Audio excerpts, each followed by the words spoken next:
Hi, I'm Martha Beck. And I'm Rowan Mangan. This is another episode of Bewildered, the podcast, as we know, for people who are trying to figure it out. And Ro, what are you trying to figure out? You know, Marty, this week I am thinking, as I so often do, about our small child, Lila. Yes. Lila is at a developmental phase right now where she's beginning to understand self-other. You know, like not everything is Lila. Some things aren't Lila. And Wait, what? Go back. I know. But All look, things are Lila. all things are Lila in a way, but in another way, they're not. And so what it does to her is as she sees that other things aren't her, she also gets more of a sense of who she is in the world. And it's kind of interesting. Like she sometimes refers to herself in the third person as Yaya. She sometimes refers to herself in the first person with an Australian accent. Yeah. No, I'm fine. No, I'm fine. If she starts saying, she also says some things in a British accent because of her favorite show. And so she calls sparkling water, fizzy water. And as soon as she starts saying, bring us some fizzy water, we will know she has delusions of monarchy.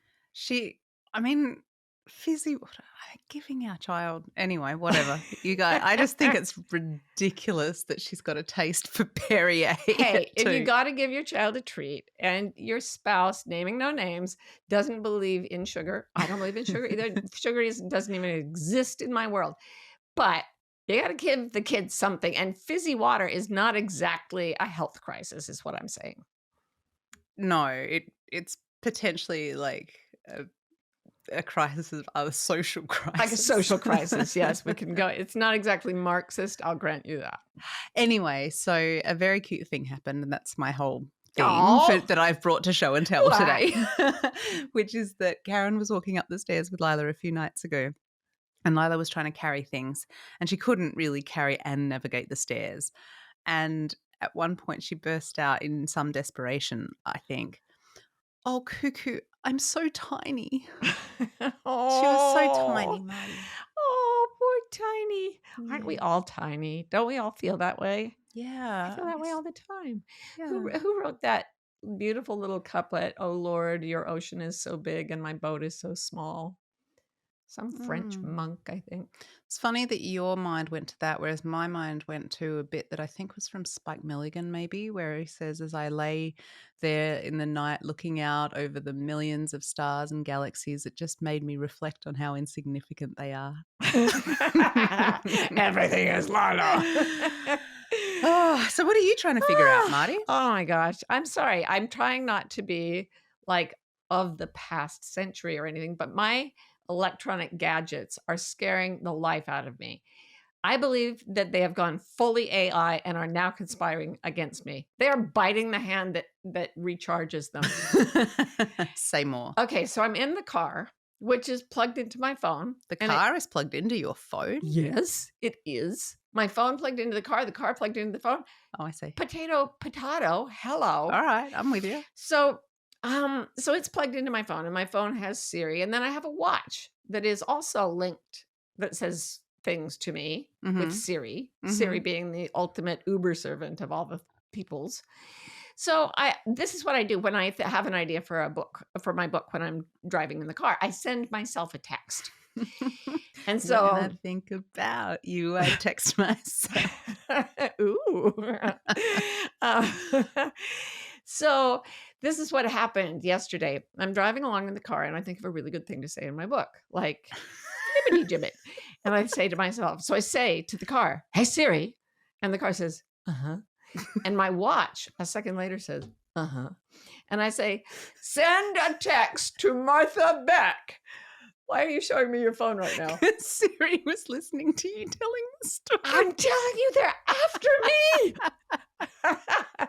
Anyway, so it says, I say, "Send a text to Martha Beck," because I have learned in the past that saying, "Send me a text," just makes Siri go, "Who the hell are you?" She goes, "I don't know who you are. I don't know how to respond to that. I'm so tiny." I was talking about some parenting crisis the other day, and my watch said, I don't know how to respond to that. And you said, you and me both, pal. I did. And then it said, don't worry about it, Martha. So, anyway, but that's another time. It's all part of the conspiracy. So I'm in the car. I say, send a text to Martha Beck. And what Siri says at that point is, what do you want it to say?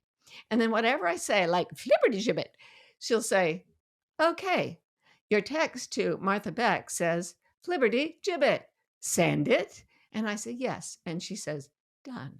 Okay. An So easy relationship. That's on the average day. Servant, employer. Yeah, that's the typical thing. Okay. But now I've got two of them. My watch and my car both have Siris.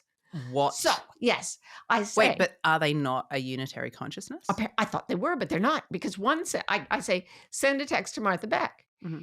And the car says, what do you want it to say? Mm-hmm. And then my watch says, your text to Martha Beck says, what do you want it to say? And then my car says, your text to Martha Beck says, your text to Martha Beck says, what do you want it to say? And then my watch says, your text to Martha Beck says, your text to Martha Beck says, your text to Martha Beck says, what do you want me to say? It was an auditory hall of mirrors. It was an existential crisis. And I truly think I was like, am I the only thing in the universe? Am I nothing? Are they everything? Who is God here? I have no idea. And so I just drove into a bush, ended it all. What else could you have done, really? I haven't figured this out at all. I'm just like sitting with it in meditation. Someone told you once, I forget who, but someone told you if you're ever like in a meeting or in any sort of situation where you don't know how to respond to someone and they like ask you a question, you don't know what, you have to say, thank you, I'll meditate on that and get back to you. Oh, that is just so. Yeah. Oh, I completely agree with you.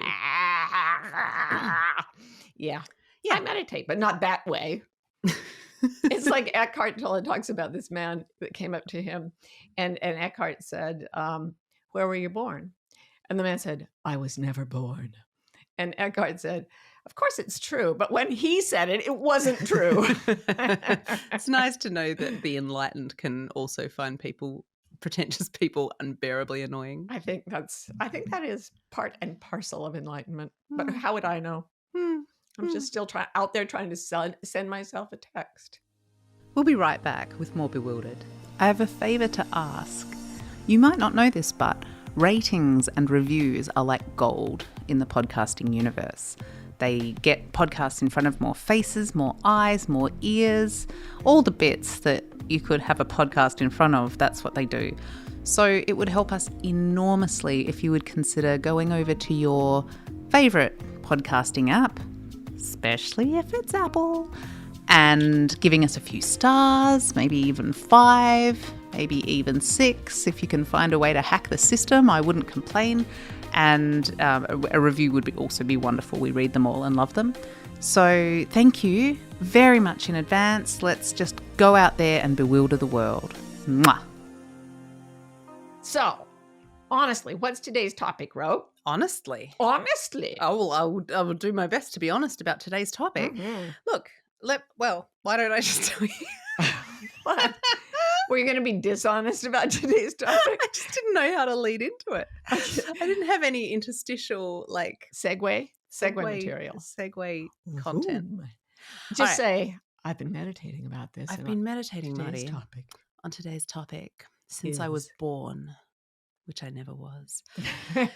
Today on the Bewildered podcast, which is the podcast that we are on right at this very moment. Yes. You and I are going to be discussing the different ways that one travels in our lives between where we are and where we want to be. Oh, so not in the car driving into bushes out of confusion, but traveling metaphorically through our life course. That's right. Metaphorically. Yeah. Yeah, what do you make of that? Yes, I think that's a good topic because people keep asking me about it. It seems to be what everyone wants to know. Everyone wants to know how to get from where we are to where we want to be in our lives. Yeah. Nobody seems to have it. Everybody's asking. Yeah, I just realized how actually quite vague this topic is, but that's great. We're going to go somewhere specific with it. I know we are. Of course we are. We're just going to drive until we end up in a spot, and that will be our specific. If we get confused, we'll just send ourselves a text. No, seriously, it's about like you set goals and you move toward them. Mhm. And I have noticed that people often, including myself, often set goals and are certain that we're moving toward them at a crisp and unflagging pace, only to look around and see that we've been in bed for 2 weeks. Oh, Right? yeah. Like it That's doesn't, me. like the heat of the joy of the goal setting experience is not perpetuated indefinitely. Oh, that is so true and well put. Thank you. So what does our culture say about this marching towards our goals? Well, it says, give it a good push, set a goal and then work toward it every day. Maybe put an app on your phone. It'll check it off if you do it. You're going to do it every day because there's an app and you said you would, and it'll just happen. And I don't think that it ever happens that way. What, Marty, is a 1 rep max? 1 rep max is a man. He and I were together for sorry.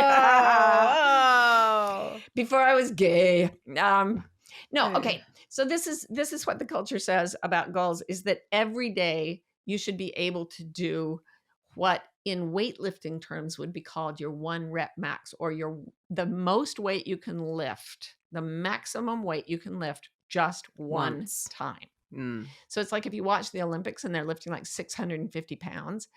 By the way, I had a friend who was an Olympian. They used to go to the weightlifting competitions to see who could record the loudest fart. That's something you didn't need to know, but now you do. Well, but also, like, that sounds like a more interesting thing to do than just, like, sit there and go, whew, that looks heavy. No, they weren't farting. The weightlifters were farting. Yeah, no, I know, but what about the other people watching? They're just They like, probably weren't "Ooh, farting as loudly. looks big and Because heavy." when you heave 650 pounds above your head, like your intestine has to be in on the festivities. No, it doesn't. Yes, it does. It's like vroom, vroom. Well, that's my theory. Anyway, a 1 rep max is the most weight you can lift. And after you have lifted it just once, you're like hamburger. You go staggering off and then you blink in a code that says you wish to be bathed. And that's all you can do. Well, we take the one day when we are at maximum productivity Mm. and like clean living and all of that. And we think, okay, well, I'll just do that every day. It Yeah. doesn't work like that, folks. Yeah, and there's also something I think where the mood that you're in, like setting goals itself, Yeah. is quite a lot more fun than doing the work each So- day to meet the goal. Oh, I would say Because so. when I'm setting goals, I'm like looking into the middle distance, like imagining myself being this shinier, Absolutely. more energetic, more consistent Oh, yeah. person than I am. And that's quite fun. So it's actually quite a creative la la. But I Yeah. tell you what's not creative, just incrementally doing shit every day. Not for us. Maybe it's like our personality type or something. But zillions of people have asked me about life, and they also have this problem. So I think you're really right. And it's just, how do we get ourselves to do it? We've been trying to do this, help each other do this forever. Mm. Eh. We have a really fun thing that we do periodically where there'll be like a morning and we'll notice that we're both like in quite a sparky mood. Oh, yeah. And we'll realize that this is the perfect morning for a mode de vie conversation. Mode de vie! And we'll start running around the house like exclaiming, "It's time for a new mode de vie." New mode de vie. I got this phrase from a woman who was my landlady in Cambridge, Massachusetts, like 1,000 years ago, Madame Geachin. And Madame Geachin was always having a new mode de vie. And she would come rap on the door and she would ask us to take some of her furniture off her hands. There was just all this furniture in the apartment we were renting from her because she was always redoing her mode de vie. Oh. She wanted to save the old furniture and she just kept stuffing it into the apartment I was living in. So yeah, she'd knock on the door and she'd say, "I have decided on a new mode de vie." And we would have to deal with the fallout. But you and I took that phrase and we run with it.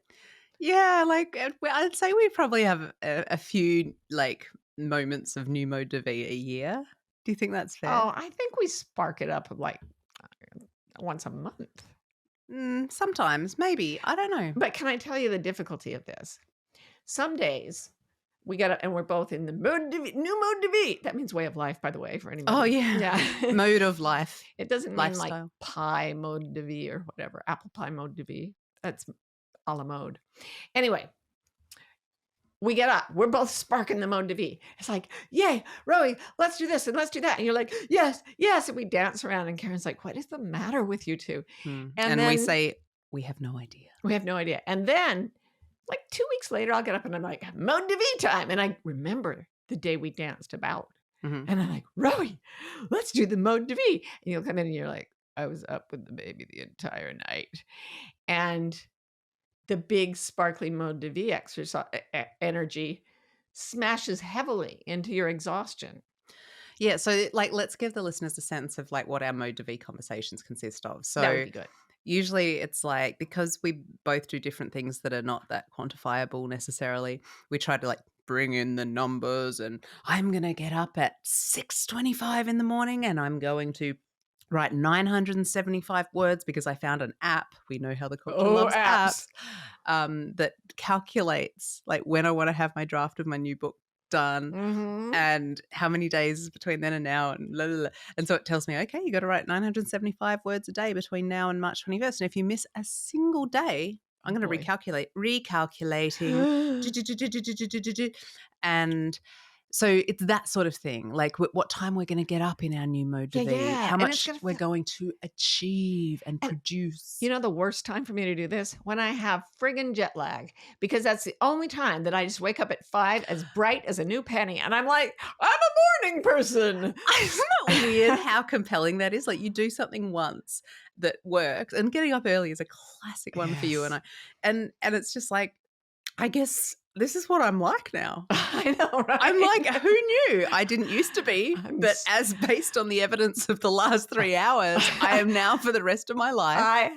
I'm a morning person. I have arrived. I absolutely have arrived at what I wanted to be my entire life. Woo, that sucked. I'm so glad to be me finally. Let's jam our mornings full of wonderful things. It will be amazing. And then when it's gone, when you get up, you're like, who the F was that? What kind of that mode de vie asshole chick was that committed me to this? I want to kill that person. I'll Yeah. help. Yeah. I Siri have the will too. energy. You know, maybe honest when you're sparkly and I'm not. Maybe we could like, find a really passive way to kill them, like poison. go back in time, and I say just. I can't even be bothered to think about how we I might know do it's it. too hard. I Logistics. couldn't commit murder on those bad days. No. Ah, And if it was a good day, we'd probably do something, like get some words written. spectacular. Yeah, get some words written and murder. No, we would never commit murder. We would never write pages. Try us and see. So one of the things that occurred to me as we were talking, sort of starting to circle this topic a little bit, is there's a tool that you teach in your Wayfinder coach training, which it's called the Ideal Day exercise. And so it's like a kind of visioning exercise, folks. Like it's sort of, it's in a way, what it's doing is uncovering what your dreams actually are and where the obstacles might be. So it's a coaching tool. But what is really hard, and this is the 1 rep max thing, is that it's called the Ideal Day exercise, but what Marty actually asks you to do when you're doing this imaginative thing is it's not actually your ideal day. What it is you're imagining the most normal day in your ideal life. So nothing special's happening that day. And so it's not a pinnacle, but it's like, and so that's the thing with how many reps can you do every workout, rather than can you lift 650 pounds. Yeah. Once. And you have to it's so interesting because if people have really sucked up the culture a lot when they do this exercise, because this is what they tell you every time. Sorry for all you who are having your ideal day creation mode stolen from you by this. They always say, I wake up in a room with white walls full of, there are windows everywhere with white curtains blowing in the wind. And I'm in a white bed and I have a white peasant I blouse seem to on. be on Santorini. The border outside is crystal blue and every building is painted white. Yes, and I get out and I float in my peasant blouse and in my peasant, I don't know, skirt, even for men. My peasant And underwear. yeah, I put on my white sandals and I drink a white coffee and I go, Is this a yeah, this is a really, really bigoted sort of ideal."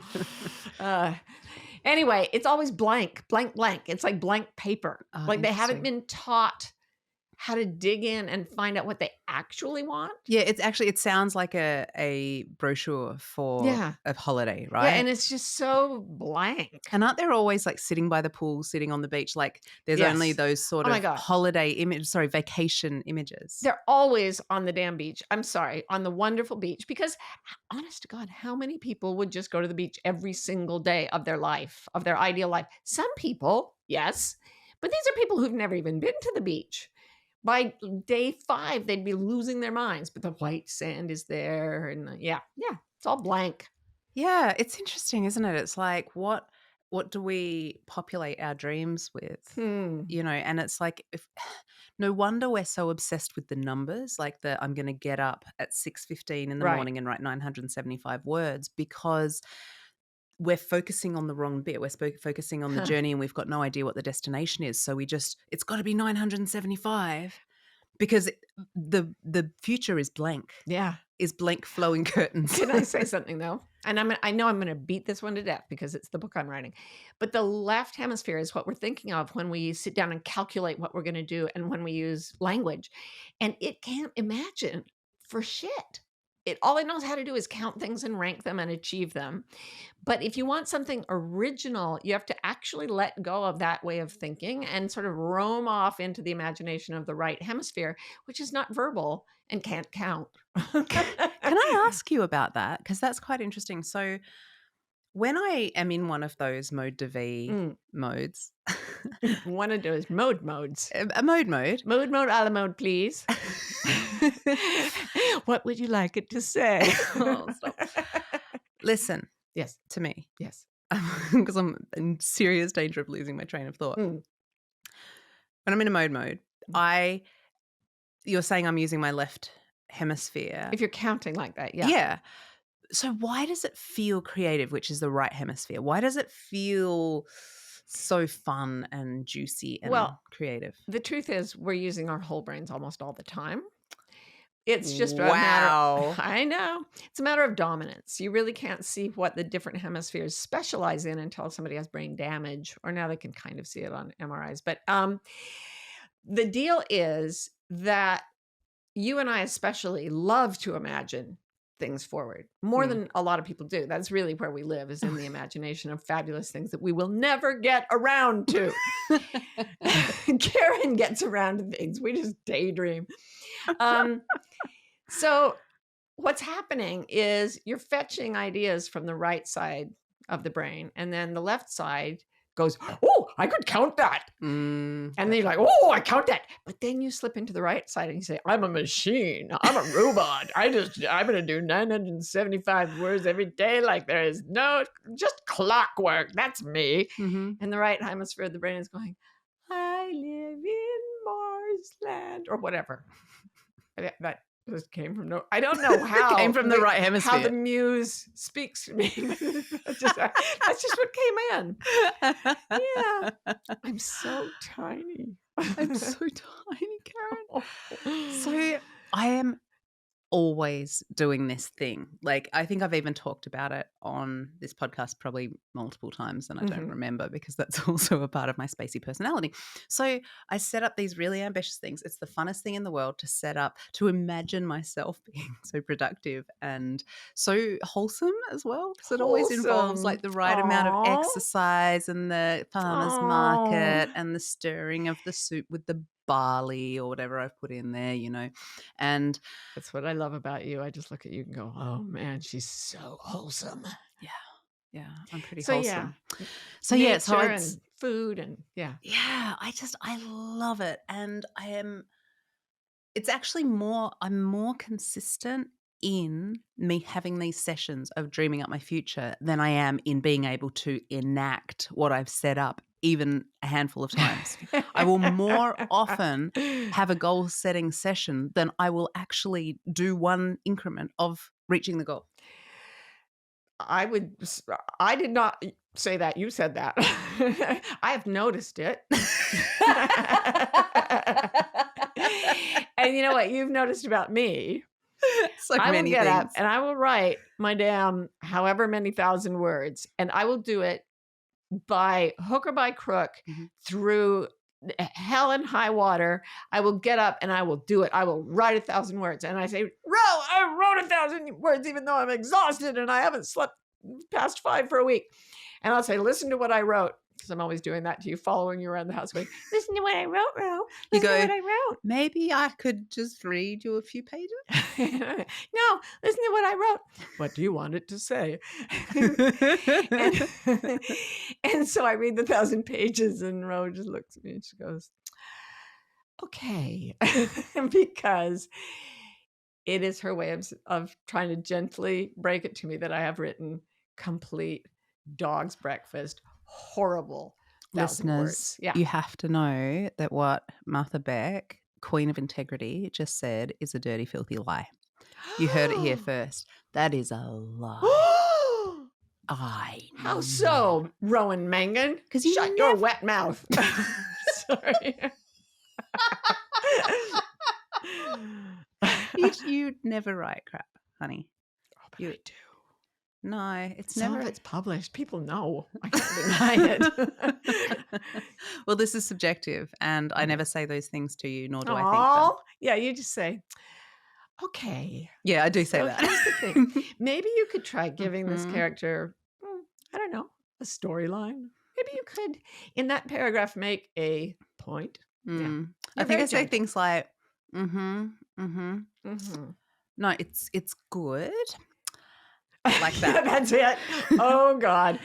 And the most terrifying thing is that when Ro really loves something that I've written, she gets this deep, angry scowl. And I'm like, and I'm reading faster and faster, trying to make it sound entertaining. And she goes, I get to the end and I'm ready and I'm braced for it. And she goes, Marty, that is the best thing you've ever written. Yeah.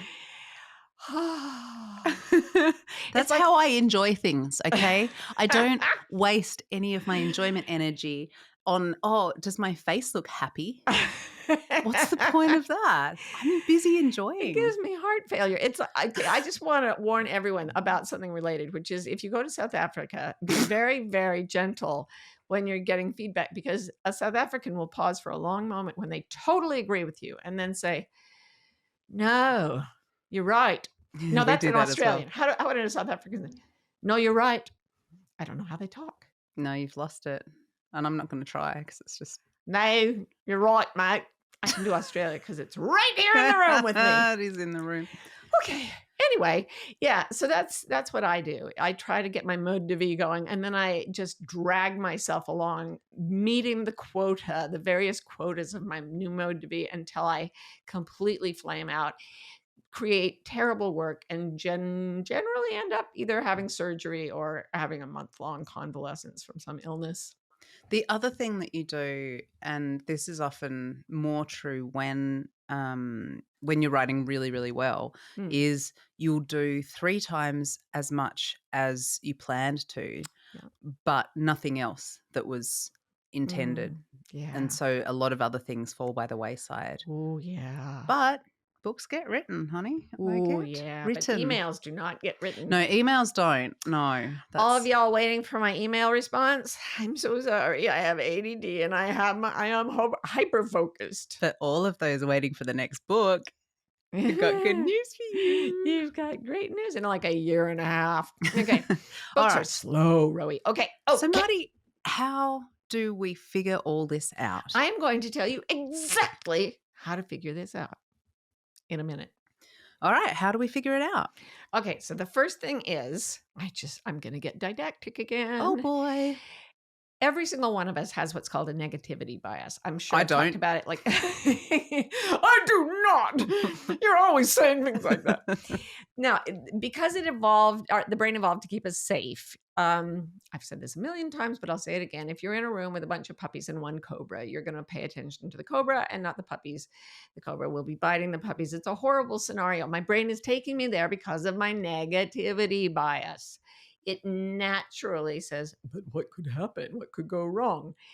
And when you get into a negative space, things are a lot more burdensome and a lot more frightening. And if you don't have a ton of energy to blast through your inherent negativity bias, which we all have, you're going to sort of grind to a halt. Yeah. Yeah. I feel like I just did. I'm still stuck on the cobra and the puppies. Right? That's exactly the thing. You get stuck on the cobra and the puppies. Don't look at your damn phone, because the first doom scroll thing you see is going to suck the life out of your mode de vie. And the algorithm will just hand you more doom. Every time you look at some doom, there's more doom. It's incredibly heavy, actually. We live so burdened by negative information from all over the place, because the media, of course, is biased the same way our brains are biased. If it bleeds, it leads. It's made out of brains. Yes, the whole internet is just made out of chopped brains. They just keep feeding us into it. So the point about negativity bias is that even when we are doing good things, some good things, if they're not at the lofty point of the mode de vie that we imagined, our negativity bias will pull us into, oh, it's stupid. What's the point of it? I only wrote 971 words. That's where you always go. Mine is, everybody's dying in some foreign country. Why am I alive? I must stop trying. Like we have different versions of how we get weighed down into modes of activity that aren't the mode de vie we have planned. And I agree. When we see that we're not going to make that ultimate target, we're not going to do our very best, a lot of people just give up. Yeah. Yep. That sounds eerily familiar. It's interesting because reading the parenting stuff we like to talk about, anybody who's told, oh, you're super smart and you get everything right, is actually in a very, very precarious situation. If you're told you work really hard, so keep at it, you're going to be able to go on through failure. The studies about this are phenomenally clear. Because if something becomes hard, if you're told try, if your brain's mathematics says trying will get me there, you will persist. And if your brain says, I guess I'm not smart anymore, or this is harder than my smartness reaches, and then so there is no sense of persistence. And this is, that's been a huge. And the brutal irony of this is that the negativity attacks your talents first and foremost, because that's what people have told you you're naturally good at.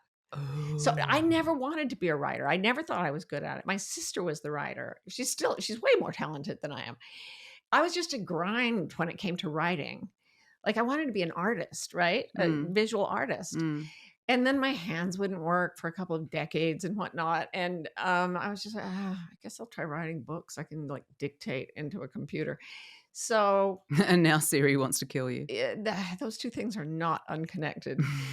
But it's so brutal that the very thing they tell you you're good at, the day you can't be good at it, your entire confidence gets shattered. Wow. Where some little grunt who's just been working their hardest and trying and failing and trying and failing, which is the only thing I've ever done as a writer, is getting it to happen.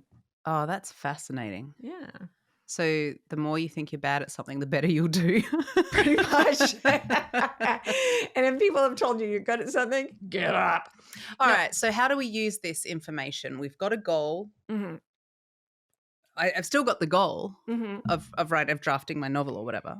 Well, the first thing is make sure your goal is not just like a hallucination. That's the only thing a goal can ever really be, because it doesn't exist yet. So you can only see it. Yeah, okay, so a prefiguration of the goal.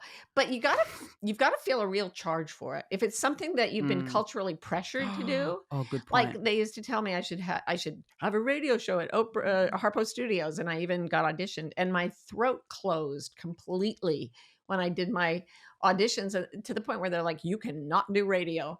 And Look at you now, kid. it's because I really, really didn't in my heart want to Yeah. make a radio show. That wasn't right for me. And my body, like, crashes on me to stop me because I will go toward a goal if I set it, right? Mm. So set a goal that really resonates with your whole self. Sorry, I'm always getting preachy. I need to set goals that really resonate with my true self to begin with. Mhm. And then you sort of mosey toward them. You just plan to Mm. mosey. Not like, I will not rest until I've done this every day for 6 months. It's like, Mhm. I'll try it, and I'll like poke it once a day, and then Yeah. yeah, and then accept that you're not even going to do that consistently. You're going to start, you're going to stop, you're going to start, you're going to stop, and if you stop and think that means I should never start again or it's too late, you're That's thinking really wrong. interesting. So that needs to be sort of built into the goal setting somehow. Oh, Yeah, you know what this reminds me of? So I mm, went to see I have a shoulder thing, and I don't even know how to describe it. It's a shoulder thing. Who it knows? hurts. It hurts. It's not like a fetish. Oh, shoulder fetishes. That would be funny. All right. And I went to the doctor about a shoulder specialist, and this is what he told me. He said, "Okay, so I know exactly what's going on," which was amazing. And then he said, "Okay, here are the exercises. Here's a piece of paper. Here are the exercises that you need to do every day to make this pain go away. Now, let me tell you what's going to happen from here. You're in a lot of pain, so you're going to do the exercises. The exercises are going to work. The pain will go away. You will immediately stop doing the exercises because there's no pain. Then the pain will come back. The pain will bother you. You'll start doing the exercises again. This is what the rest of your life is going to look like, Rowan. Please give me $100. Oh, 100. He was worth twice that. Because that is great freaking advice Isn't that for cool? everything that we will ever do. Yeah, I found it very liberating because it was like he knew me. It was like he knew you. Yeah. It's probably how he got through med school. Yeah, that's That's true. awesome. And Yeah. you know what? What? That's exactly what you've done. It's amazing though how, just as a sort of side note, how much pain I have to be in before I will do It's true. like You're a like, selection of very simple oh, exercises. would you hand me that glass of water? My shoulder. Have you done your exercises? It's not bad enough yet. Has to be bad, man. And Yeah. that's a commentary on how hard it is to move every day toward a goal. Oh my God, that's such a good point, It's Marty. not even like you're driving an animal like a horse. It's like you're driving a wombat, or I don't know, maybe like a snake or something that you really can't control. It just goes sort of where it wants, but you still have to get it to go to the goal. That's true. That's true. Oh, I just went into 9 different metaphors about what we could be driving. So we actually, it's funny because as I think about this, I realize that I actually have known this enough about myself that there's certain scaffolds that I've put in place around myself sometimes, although I do always forget them. But remember how, we got into this thing where I would say, you don't have to write your book every day, but you have to touch your book. And that can mean Right. reading over what you wrote yesterday, just opening the damn document, Yeah. and touch it in some way. Let your eyes touch a sentence from it, and it's that sort of thing where you're trying to lead the horse to water, right? Because you go Right. in there, and then sometimes you'll be like, oh, I might just tinker a little bit while I'm in there, and that's how you trick yourself into actually doing. Yeah. Yeah. But of course, if touching is the goal, is the daily goal, then you kind of outsmart your own negativity bias, because Ah. all I said was I was going to touch it. I didn't say 975. That's right. You're just going to kick the flywheel once, like keep it Yeah. moving. Yeah. And so then that's a way of getting around that negativity bias problem. That's really good. And then there's this thing we thought of the other day, and I think this is when we decided we will do this particular topic.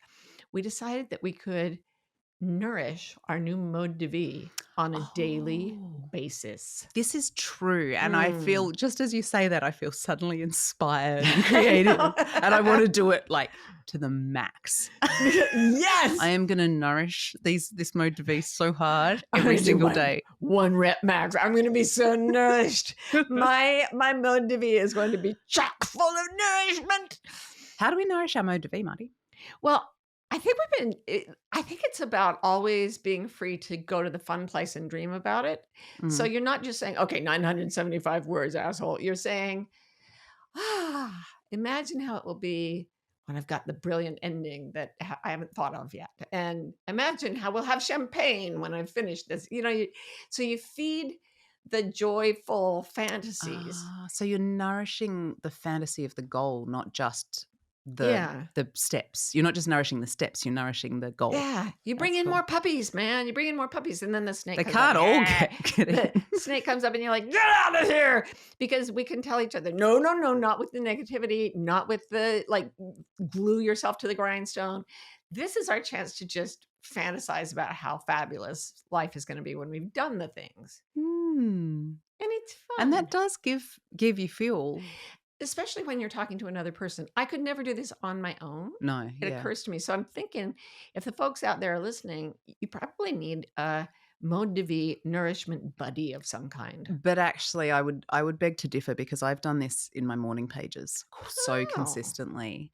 Morning pages are 3 pages of freehand writing every morning. Yeah. Julia Cameron. Yeah. Yeah. So just writing first thing in the morning, and I can keep myself well bucked up when I'm in that. That's true. But first I've got to get up early enough to do the morning pages. That's right.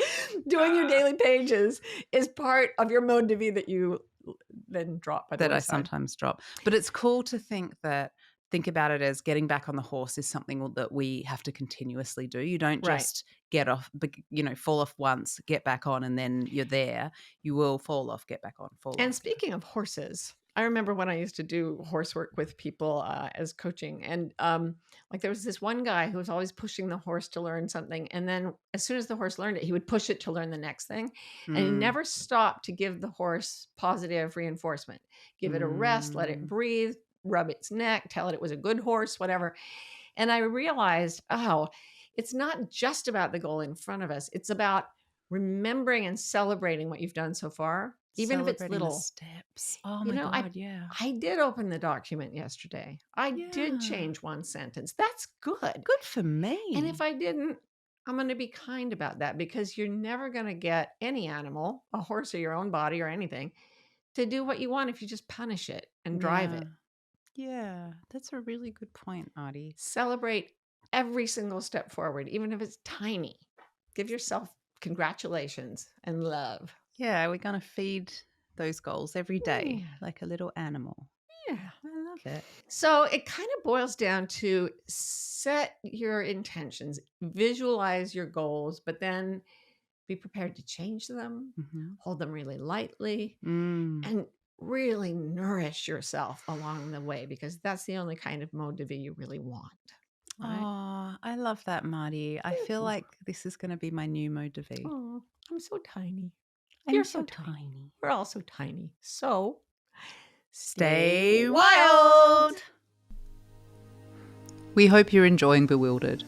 If you're in the USA and want to be notified when a new episode comes out, text the word WILD to 570-873-0144. We're also on Instagram. Our handle is Bewildered Podcast. You can follow us to get updates, hear funny snippets and outtakes, and chat with other fans of the show. Bewildered is produced by Scott Forster with support from the brilliant team at MBI. And remember, if you're having fun, please rate and review. And stay wild.